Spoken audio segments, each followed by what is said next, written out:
서울광역방송센터입니다. 2025년도 정부 예산안 삭감을 두고 야당과 여당, 대통령실이 힘겨루기를 벌이고 있습니다.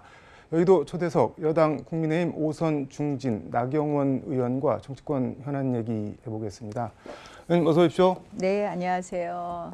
엊그저께 영암 다녀오셨다고 들었는데 예. 어떤 일로 갔다 오신 건가요? 일요일 날 영암에서 천하장사 씨름 대회가 있었습니다. 요즘도 씨름 대회 같은 거 하긴 하는 모양이네요. 그럼요. 제가 직접 보니까 정말 재밌더라고요. 네. 그리고 사실 씨름은 네. 유네스코의 남북이 함께 등재한 우리의 무형문화재입니다.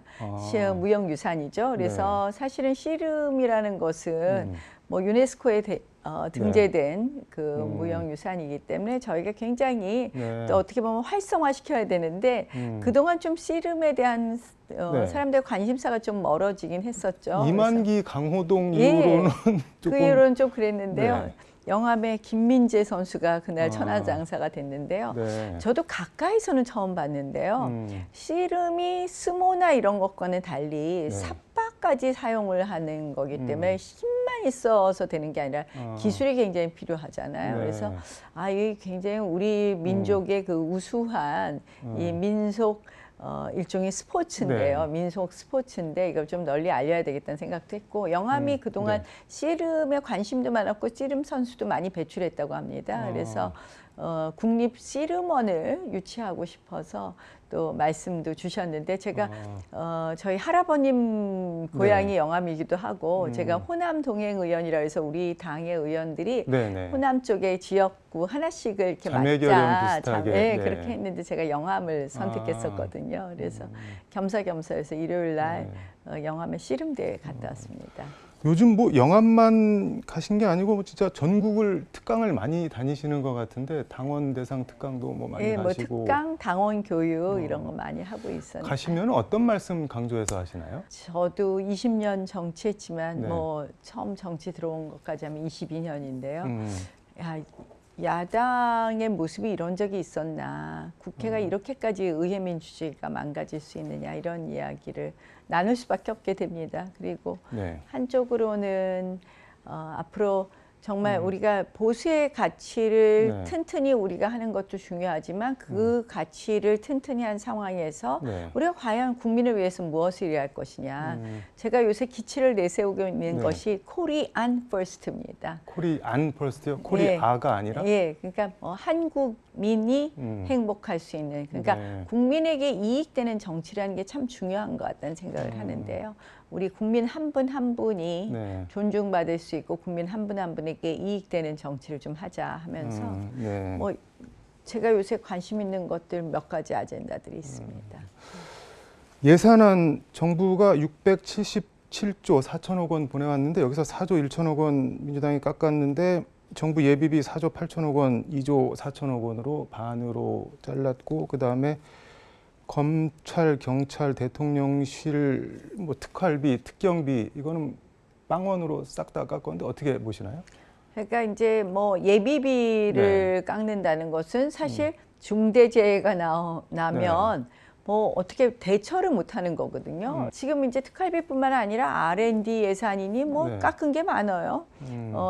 일종의 혁신 성장 동력을 위한 사업이라든지 원전 사업이라든지 이런 부분 다 깎아버렸어요. 그래서 저는 참 해도 이런 식으로 할 수 있느냐. 결국 뭐냐면 대통령 다 두 손 두 발 다 묶는 것뿐만 아니라 국정을 마비시키는 거다. 예컨대 비 많이 오고 지금 눈 많이 오고 이런 일이 얼마나 많습니까? 어떻게 하라는 겁니까? 그래서 실질적으로 그냥 국정 발목 잡기를 넘어선 국정을 마비시키는 예산들을 지금 예산 삭감을 했다는 생각이고요. 이재명 대표는 어제 대구시당 최고위원 회의에서 특활비 깎았다고 나라 운영 못하냐 당황스럽다 이렇게 얘기를 하시던데. 특활비만 깎았습니까?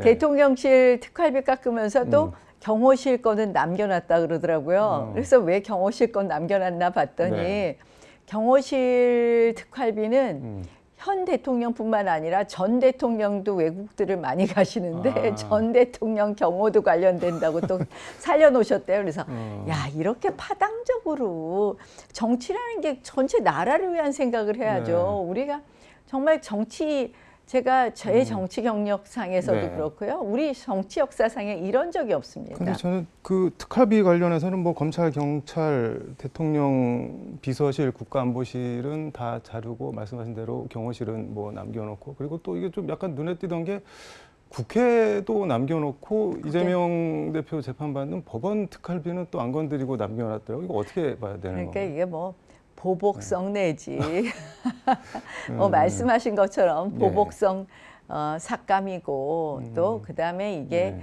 그러니까 지금 뭐 법원은 남겨놓고 검찰은 네. 깎고 이런 걸 보면요. 결국은 이게 다 우리가 방탄 얘기를 안 할 수가 없게 되는 거예요.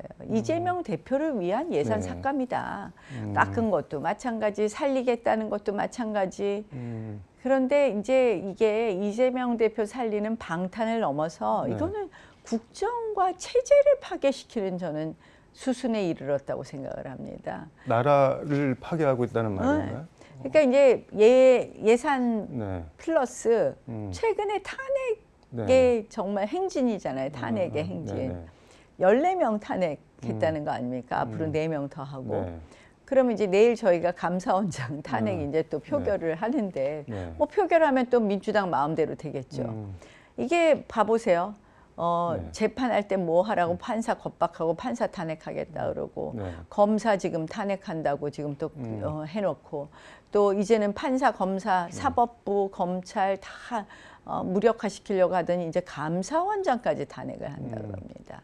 이거는 결국은 나라를 붕괴시키는 거고 체제를 파괴시키는 거라고밖에 볼 수 없다. 최재 감사원장은 임명권자가 민주당이었죠. 그 문재인 대통령 때 근데 지금 임명했는데 이제 탄핵 내일 한다는 거잖아요. 네, 이렇게 감사원장을 탄핵하는 거는 입맛대로가 안 된다고 보는 거겠죠. 그래서 그동안 이제 뭐 대통령실 네. 관련된 여러 가지 감사라든지 이런 부분을 끊임없이 문제 삼고 끊임없이 흔들어서 결국은 나라 일 못하게 하고 그리고 뭔가 아니 근데 나라 일을 못하게 하면은 야당이나 이재명 대표한테 좋은 게 뭐가 있나요? 뭐 비판만 좋다고 생각하는 거죠. 뭐가 결국은 좋나요? 네. 기승전 나라가 어려워지면 다 대통령 탓이 될 테니 결국 그래야지 본인들한테 기회가 있다고 생각하는데요. 아니 대통령 비판받게 하자고 나라를 어렵게 하고 있다는 말씀인 건가요? 저는 그래서 너무 어이가 없다고 생각합니다.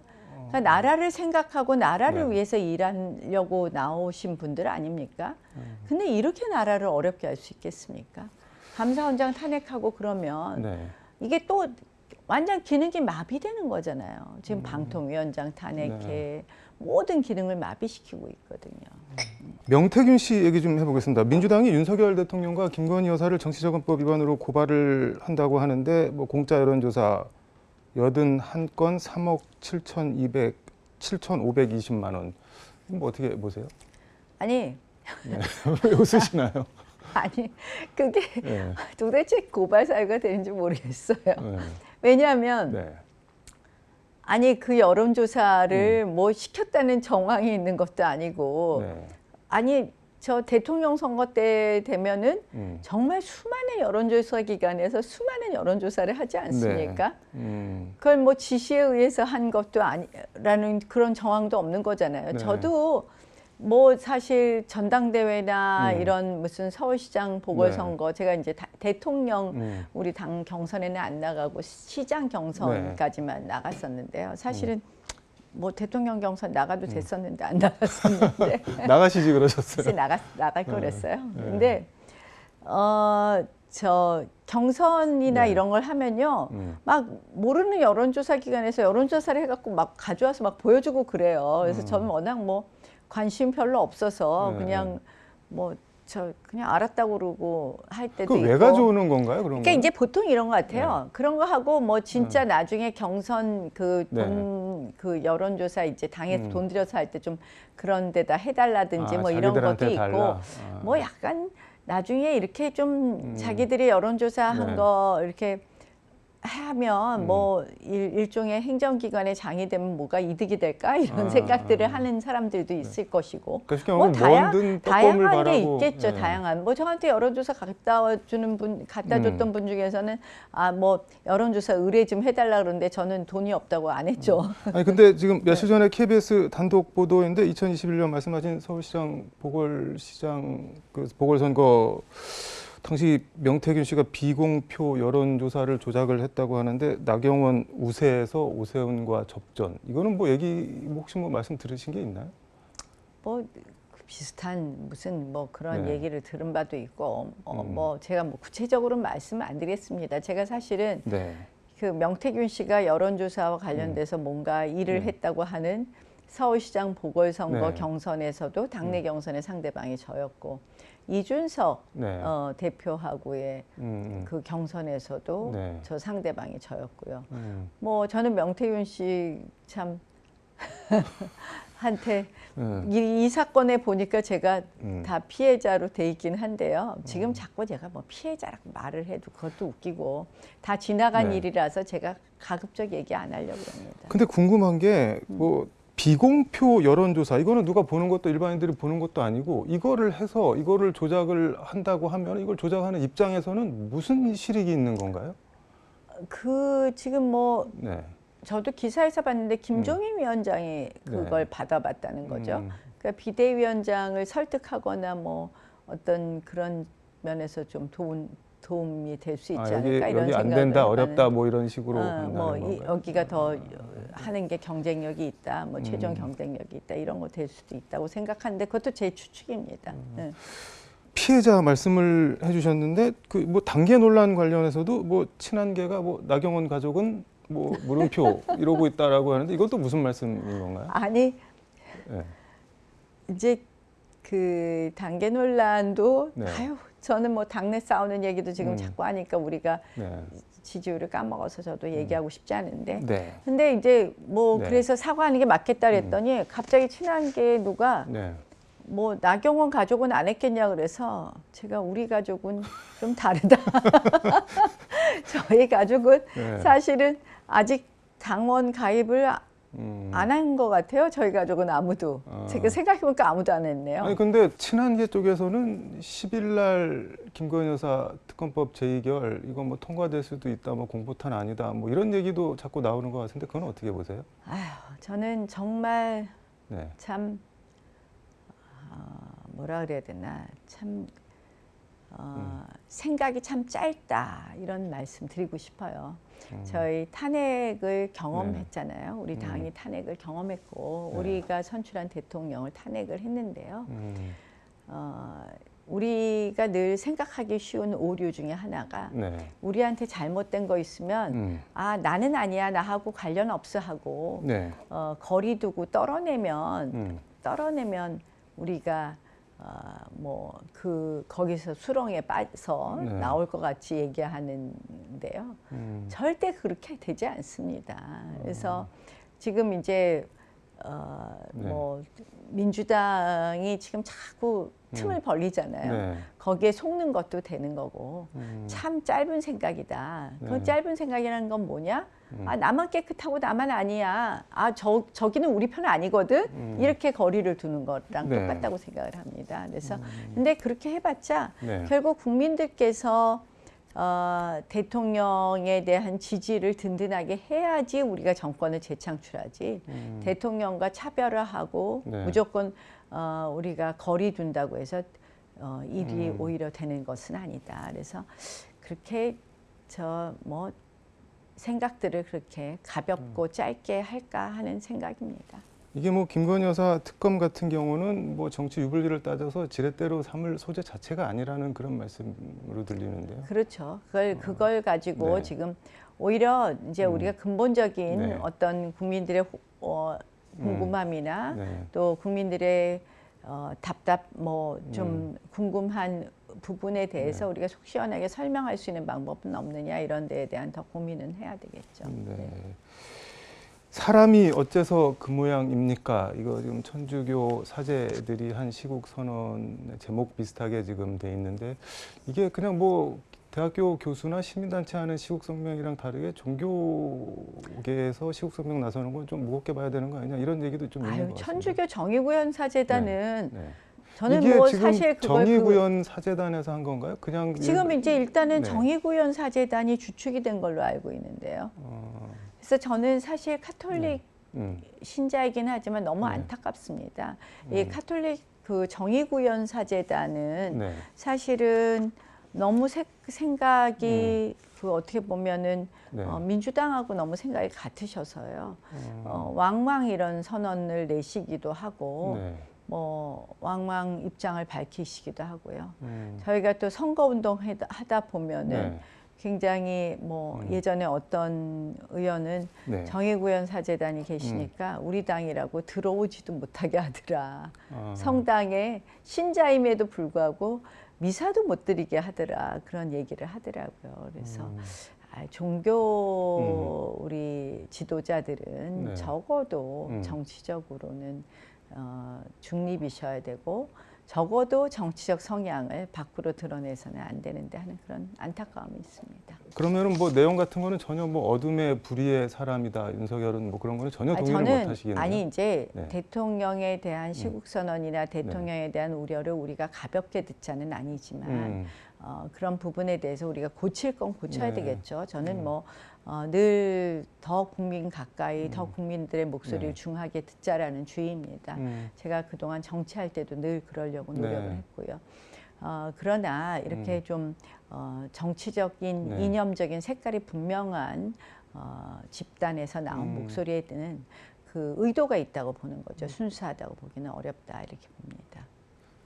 시간이 다 됐겠는데 의도라는 거는 뭐를 말씀하시나요? 지금 뭐 민주당에서 민주당의 모 최고위원이 6개월 안에 끝내자라고 하면서 계속해서 지금 한쪽으로는 방탄이고 한쪽으로는 결국은 이 윤석열 정부를 어떻게 흔들어서 무너뜨리겠다는 거 아닙니까? 6개월 안에 끝나자는 게 한 번 탄핵을 해본 뭐 민주당으로서는 다시 한번 해보겠다 뭐 이런 건데요. 그건 결코 국민들에게 우리가 해야 될 도리가 아니다 이렇게 생각합니다. 차기에 이재명 대표가 출마를 해서 당선될 가능성 같은 거는 그럼 전혀 안 보시고 계시는 건가요? 뭐 꿈을 꾸실 거 당연히 꿈을 꾸시겠죠. 1등 후보니까. 그런데 저는 사실은 그래서 사법부에 대한 겁박을 우리가 어떻게든지 방어해야 된다고 생각을 하는데요. 1심에서 1년 선고를 받았는데 사법부가 겁박 상태에만 있지 않다면 법과 정의에 따라서 원칙에 따라서 한다면 이재명 대표가 차기에 출마하는 거는 어렵지 않을까. 불가능하지 않을까 이렇게 생각합니다. 불가능하다. 시간이 다 돼서 개각 얘기가 나오는데 뭐 국회 외통위원장도 하셨고 원내대표도 하셨고 뭐 여당 중진 여성 의원이라는 상징성도 있고 정부 혹시 들어가시는 건가요 이번에? 뭐 들은 바 전혀 없습니다. 그렇습니다. 요새 국회에서 오늘도 기후변화총회 갔다 온 뭐 보고 대회 하고요. 제가 요새 관심 있는 아젠다들 중에 하나가 저 외국인 그 노동자 E9 비자로 혼자 와 있는 외국인 노동자 최저임금을 조금 우리 국민들보다는 적게 주자는 겁니다. 최저임금 구분 적용하는 거. 이게 왜 그러냐면 우리 많은 뭐 가사도우미 간병인은 물론이고 중소도시에 가면 다 외국인 근로자들한테 의존하거든요. 영암도 갔더니 3호조선에 외국인 근로자가 굉장히 대부분 외국인 근로자이다. 그래서 누구나 간병 서비스를 받게 하는 거, 누구나 가사도우미 서비스를 받게 하는 거, 그리고 중소도시의 외국인 근로자의 임금으로 인해서 실질적으로 여러 가지 경쟁력이 떨어지는 거 이런 부분에 있어서 우리가 좋은 해법을 만들 수 있다고 생각을 합니다. 외국인 근로자 임금을 낮춰주게 된다면 ILO 협약 늘 얘기하는데요.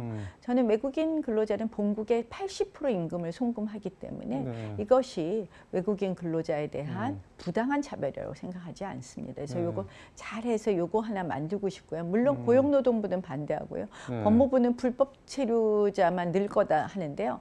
고용주를 우리가 엄격하게 처벌하고 엄격하게 단속하면 저는 충분히 우리가 가능하다고 생각합니다. 그래서 일본이 어떻게 가능하냐 그랬더니 일본은 그 고용주를 엄격하게 처벌한다고 합니다. 그래서 그런 한 축이 있고 또 하나는 정년 시간이 다 돼서 네. 오늘은 말씀 죄송합니다. 여기까지 듣고 다음에 들었습니다. 또 한번 모셔서 네, 말씀 네, 들어보도록 네. 하겠습니다. 네. 고맙습니다. 네, 고맙습니다. 지금까지 서울광역방송센터에서 나경원 국민의힘 의원과 함께 전해드렸습니다.